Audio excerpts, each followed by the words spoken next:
Undang-undang tentang Ibu Kota Negara telah disahkan DPR dan ditandatangani Presiden. Pembangunan pun langsung dilakukan. Namun, sejumlah pihak menilai Badan Otorita Ibu Kota Negara Nusantara yang akan mengelola wilayah ibu kota baru dinilai masih memiliki sejumlah kerancuan wewenang dan format pemerintahan.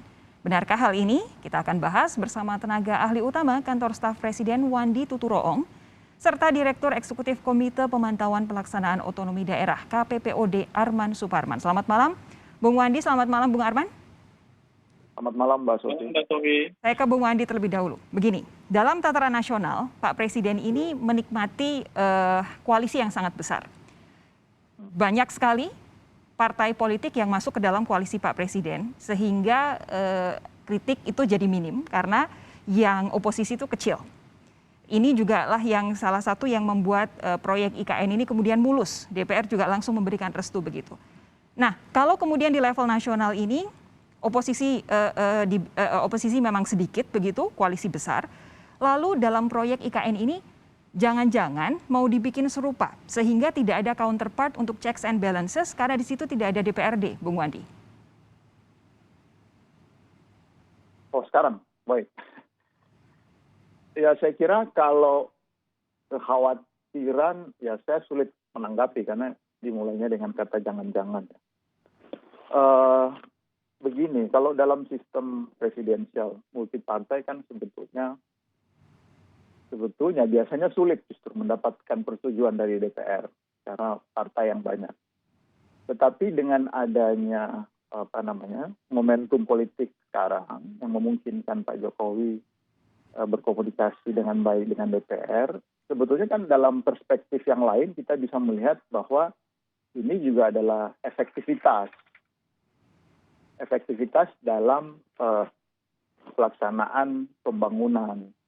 Nah, tentu saja kita harus membangun tata kelola yang baik. Saya setuju itu. Jadi tata kelola yang baik itu harus tetap dijaga. Tetapi kita juga punya prioritas-prioritas. Dan pemindahan IKN ini adalah salah satu prioritas. Karena apa? Karena kita tahu bahwa tujuan pemindahan IKN ini kan adalah untuk mengatasi ketimpangan Jawa dan luar Jawa yang sudah berlangsung puluhan tahun. Kita kalau tidak melakukan pemindahan seperti ini, maka kontribusi Jawa yang selama ini sudah begitu besar dalam PDB misalnya 60% itu tidak akan terkejar. Okay. Karena kompleksitas Jawa itu dengan banyaknya penduduk membutuhkan banyak infrastruktur dan sebagainya, dan akan terus-menerus seperti itu dan akan menciptakan magnet. Itu sebabnya kita butuh ini, dan ini momentum yang tepat justru menurut kami dalam perspektif ini adalah momentum yang tepat karena belum tentu pasca 2024 ada presiden yang seperti ini. Momentumnya bisa hilang dan kita hanya dengan diskusi-diskusi saja. Bung Wandi, kalau soal pemindahan ibu kota dengan alasan bahwa kompleksitas Jawa itu sudah terlalu rumit begitu, paling tidak bisa paham. Tetapi dengan tata kelolahan pemerintahan yang baik, itu kan biasanya ada checks and balances. Ini dua hal yang berkaitan begitu, dua hal yang akan selalu berjalan berdampingan. Lalu ketika otorita ibu kota negara itu nanti dibikin, di mana di situ pejabat otoritanya itu selevel menteri tapi tugasnya adalah seperti gubernur. Lalu checks and balancesnya di mana ketika itu dibikin otorita tanpa ada DPRD? Iya, itu satu perspektif ya Mbak Sofia. Jadi itu juga kita pertimbangkan. Dan kita tidak menafikan bahwa check and balance itu, keseimbangan itu dalam demokrasi itu penting. Tetapi kita juga punya perspektif yang lain, ya, tidak bertentangan tapi lain. Misalnya begini.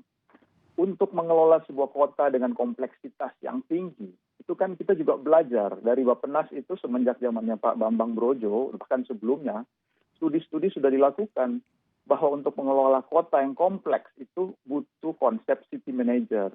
Nah, city manager inilah yang sebetulnya mau diterjemahkan ke dalam otorita IKN ini. Sehingga dia tidak terlalu pusing dengan beban-beban macam-macam, dia kompleksitas, dia fokus untuk mengelola kota. Tetapi kita juga pikirkan tentu saja ya konstitusi dan sebagainya supaya tata kelolanya duduk. Itu sebabnya kita memilih nama pemerintahan daerah khusus Ibu Kota Nusantara.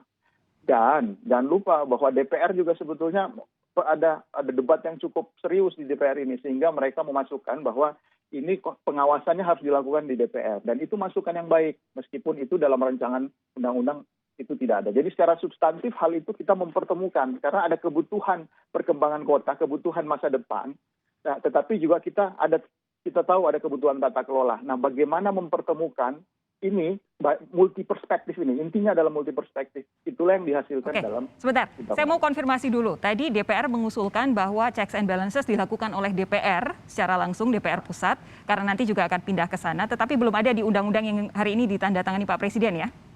Pasal 43 kalau nggak salah itu ada, itu DPR yang meminta itu supaya pengawasannya dilakukan oleh DPR.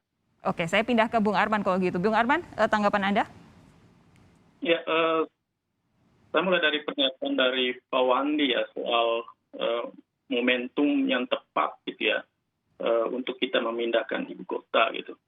Pertama, KPPUD melihat kalau kita melihat daya dukung kota Jakarta sebagai ibu kota negara, ibu kota pemerintahan, dan juga ibu kota pusat jasa dan perdagangan, pusat ekonomi, kita sepakat memang untuk mengatasi persoalan ini kita coba memindahkan lokus atau wilayah ibu kota negara gitu. Dan kalau kita melihat visi dari pemindahan ini untuk mendapatkan ibu kota yang berkelanjutan, penggerak ekonomi Indonesia di masa depan, dan juga menyimbolkan identitas Indonesia. Pada sisi itu kita sepakat gitu ya. Tapi dari sisi momentum, Pak Wandi, kita tahu dalam 2 tahun kita menghadapi pandemi, pemerintah itu menerbitkan 2 undang-undang strategis terkait dengan daerah, Undang-Undang Cipta Kerja, yang saat ini juga masih dalam problem untuk mengatasi sejumlah ketentuan, dan juga Undang-Undang Hubungan Keuangan Pusat dan Daerah, dan tentu penanganan dan pemulihan ekonomi selama masa pandemi yang bagi kami ini buku fokus dan prioritas yang kuat dari pemerintah pusat. Gitu. Sehingga dari sisi waktu sebenarnya pemindahan ini oke kita pindah, tetapi dari segi momentum menurut kami perlu dipertimbangkan. Gitu. Kemudian yang kedua, terkait dengan checks and balances, terkait dengan ketiadaan DPR dalam pemerintahan daerah khusus. Kami berangkat dari definisi normatif ya, terkait dengan apa itu pemerintahan daerah, bukan pemerintah daerah, tapi pemerintahan daerah, di mana itu menyangkut penyelenggaraan pemerintah oleh pemerintah daerah dan DPRD. Gitu ya.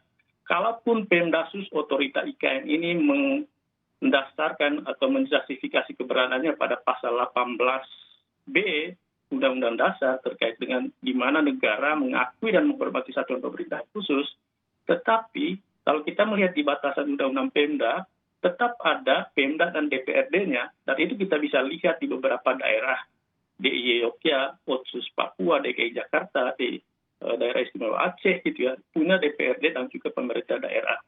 Sehingga dalam proses tata kelola di daerah, yang kami sebut selalu mulai dari perencanaan, penganggaran, sampai perumusan kebijakan, bahkan pembentukan pelayanan publik, pembentukan kelembagaan dan pelayanan publik, interaksi itu 2 itu selalu berjalan gitu. Sehingga bagi kami, bentuk otorita ini itu menimbulkan tantangan yang cukup besar yang sebenarnya itu memang harus dijawab dalam Perpres terkait dengan struktur organisasi otorita dan PP kewenangannya gitu.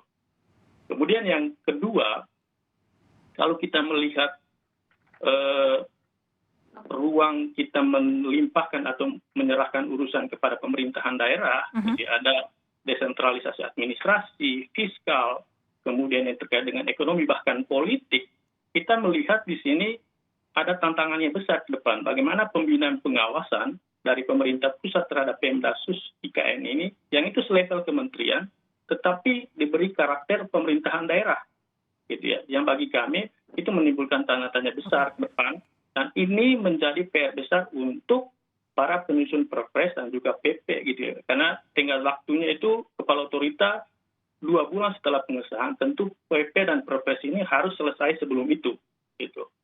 Oke, Bung Arman sudah menjelaskan panjang lebar begitu apa yang menjadi kekhawatiran terkait dengan sistem pemerintahan ibu kota negara baru. Kita akan lanjutkan nanti dengan tanggapan dari Bung Wandi sesaat lagi. Saudara tetap bersama kami, Sapa Indonesia Malam. Segera kembali.